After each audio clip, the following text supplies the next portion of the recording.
বাবরি মসজিদ শুরু হবে বেলডাঙ্গার মাটিতে, তিনি কি বলবেন? দেখুন, ইতিপূর্বে আমি বলেছি, কি বলুন তো, মন্দির মসজিদ তৈরি করার কাজ ধর্মগুরুদের, ধর্মীয় ভাবে যারা ধর্মীয় অনুশীলনের মধ্যে থাকবে তারা করবে।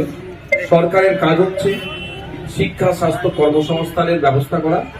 আর মন্দির মসজিদে যারা যাচ্ছে তাদের ইনকাম, তাদের মাসিক গড়াই যাতে বাড়ে এবং তারা মন্দির মসজিদে প্রেয়ার করতে যাচ্ছে, নামাজে যাচ্ছে, তাদেরকে পর্যাপ্ত পরিমাণে নিরাপত্তার ব্যবস্থা করা, এটা সরকারের কাজ। এখন পশ্চিমবাংলার রাজনীতি মন্দির মসজিদ তৈরির কম্পিটিশন চলছে। মমতা ব্যানার্জি মুর্শিদাবাদে ফুল ফ্লেজের ইউনিভার্সিটি এখনো দিতে পারলো না, কিন্তু 400 কোটি টাকা দিয়ে উপরে আপনার দীঘাতে জগন্নাথ ধাম করে দিলেন, আর অন্যান্য জায়গায় ধর্মীয় প্রতিষ্ঠান তৈরি করার চেষ্টা করছে। আমরা চাই রাজ্য সরকার মানুষের মৌলিক অধিকারগুলো বুঝিয়ে দিক। সেই মৌলিক অধিকারগুলোর মধ্যে শিক্ষা একটি গুরুত্বপূর্ণ মৌলিক অধিকার।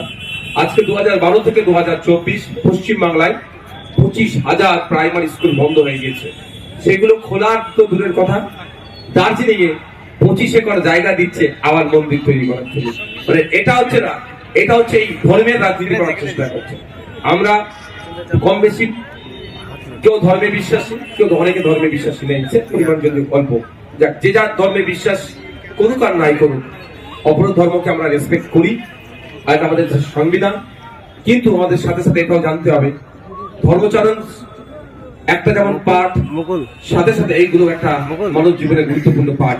সেইগুলোকে কিভাবে শুধু ধর্মের নাম দিয়ে শাসকরা উপেক্ষিত করছে, সেটা আমাদেরকে লক্ষ্য রাখতে হবে।